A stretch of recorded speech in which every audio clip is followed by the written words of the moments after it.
Տիկին Բաթոյան, ինչպես է գնահատում քարոզարշավի ընթացքը, ես տեսնում եմ դուք հետևում եք, մասնակցում եք։ Իհարկե շատ լավ ու դրական եմ գնահատում, որովհետև մեր թիմը բոլոր համայնքներում հասցնում է լինել, վարչապետն էլ առանց հոգնելու, ինչպես տեսնում եք, նույն եռանդով եւ սիրով հանդիպում է քաղաքացիների հետ եւ եւս մեկ առիթ է նրանց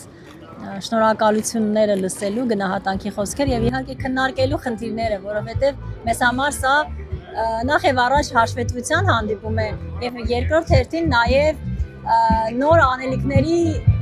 քննարկում, դրանց վերաբերյալ հարցերի հավաքագրում։ Եվ ձեր շփումները ինչ են ցույց տալիս քաղաքացիների հետ, հա? Օրինակ ընդդիմադիրներն ասում են Երևանում ԿՊ-ին աջակցողները քիչ են, մարզերում ավելի շատ են, ինչ կասեք։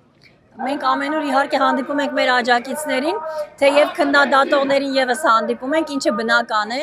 Բոլորը մեր քաղաքացիներն են եւ մենք բոլորի համար պատասխանատու ենք։ Իհարկե հունիսի 7-ին ցույց կտա, թե որքան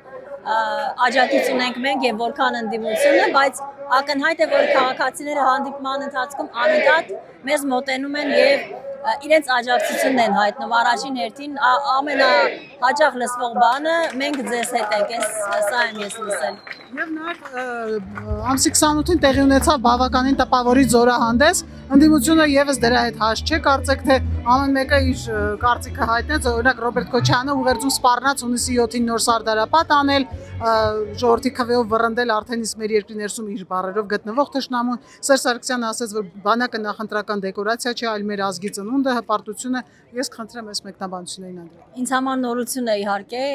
Ռոբերտ Քոչյանի բառապաշարում քվե արտահայտությունը լսելը, սա արդեն առաջընթաց է, այսինքն մենք նաև ստիպել էինք մեր ընդդիմադիր գործընկերներին ի վերջո հասկանալու, որ մենք չենք որոշողը, թե ով է իշխանությունը, ով կառավարություն կձևավորի, այլ սա պարզապես ժողովրդի ձայնն է, ժողովրդի ձայնի արտահայտումն է, եւ մենք լեգիտիմ իշխանություն ենք ձևավորել եւ եւս մեկ անգամ հավակնում ենք այդ իշխանությանը կրկին իրենց տված քվեով։ Որոշումները իրենց տված լիազորված քվեով մենք կկայացնենք իհարկե, ինչ վերաբերում է զորահանդեսին, ես կարծում եմ իսկապես տպավորիչ էր եւ հուզիչ, ու դրա վառ ապացույցներն են նաեւ նրանց մեկնաբանությունները, որով իրենք փորձում են որևէ կերպ խամրեցնել, ստվերել, բայց կարծում եմ, որ դա անհնար է, մարդիկ տեսնում են, մարդիկ հասկանում են եւ ամենակարևորը մարդիկ իրենց կյանքի վրա են զգում բոլոր այն փոփոխությունները, որը բերել է մեր իշխանությունը։ Եվ նաև Ռոբերտ Քոչյանը մի հայտարարություն էր արել, ասել որ այդ տեսակ զորահանդես մեկ էլ 96 թվին էր տեսել, դրանից հետո եղան ընտրություններ եւ դա ամենավատ ընտրություններն էին եւ շատ վատ իշխանությունների համար։ Մի մարդ, որի իշխանության տարիներին ոչ մի ընտրություն չի եղել, որ չկեղծվի։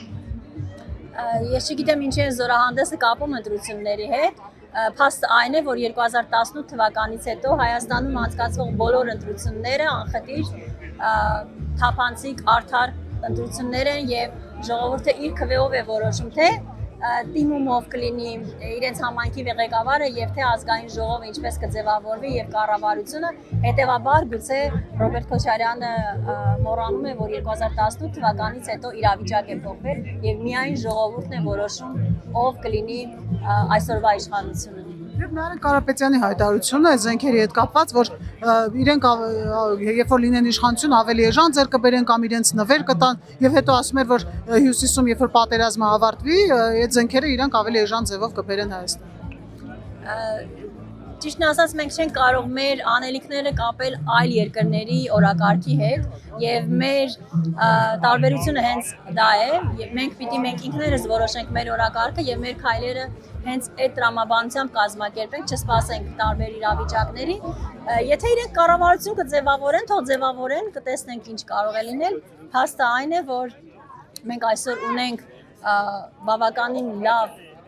պաշտպանության համար նախատեսված զինատեսակներ եւ դրանց բավականին մասը արտադրվում է Հայաստանում եւ մենք բազմաթիվ քայլեր ենք ձեռնարկում այդ թվում օրենսդրական բանակը վերափոխելու համար եւ որ ամենակարևորն է մենք անում ենք ամեն ինչ որպեսզի բանակի եւ պաշտպանության անհրաժեշտությունը երբևէ չլինի Հայաստանում այսինքն մենք Հայաստանին բերել ենք խաղաղություն եւ այդ խաղաղության ամրապնդման համար է մենք այսօր նորից քվե ենք խնդրում մեր քաղաքացիներից։ Եվ վերջին հարցը Reuters-ի նոր հրապարակման մասին եմ ուզում խոսել, համաձայն որի Ռուսաստանի Դաշնության իշխանությունները պլանավորել են Ռուսաստանում բնակվող 10,000 հայերի տեղափոխել Հայաստան իրենց նախընտրած տեխնացուի օգտին քվեարկելու համար։ Երեք աղբյուրների փոխանցմամբ ռուսական իշխանությունները հաշվարկել էին, որ 100,000 ընտրող տեղափոխելու արժեքը կկազմի մոտ $50 միլիոն, ինչ կասեք։ Մեր հայրենակիցները Հայաստանի Հանրապետության քաղաքացիներ ունեն իրավունք իրենց ընտրությունը կատարելու։ Ես հույս ունեմ, որ իրենք այդ իրավունքը իրենց խղճի եւ մտքին համապատասխան կկատարեն եւ կհիշեն, որ իրենց ընտրությունը գաղտնի է, որևէ մեկը չի կարող ազդել իրենց վրա եւ այդ ազդեցությունը անօրինական կերպով նաեւ պատժելի է օրենքով։ Ես վստահ եմ նաեւ, որ մեր հայրենակիցների մեծ մասը, որոնք դրսում են ապրում, հենց մեզ են տալու իրենց ձայնը, հետևաբար բարով գան, մենք սպասում ենք իրենց, թող գան իրենց քաղաքացիական պարտքը կատարեն։ Հավանիչ տեսանյութը եւ բաժանորդագրվիչ նորությունները բաց չթողնելու համար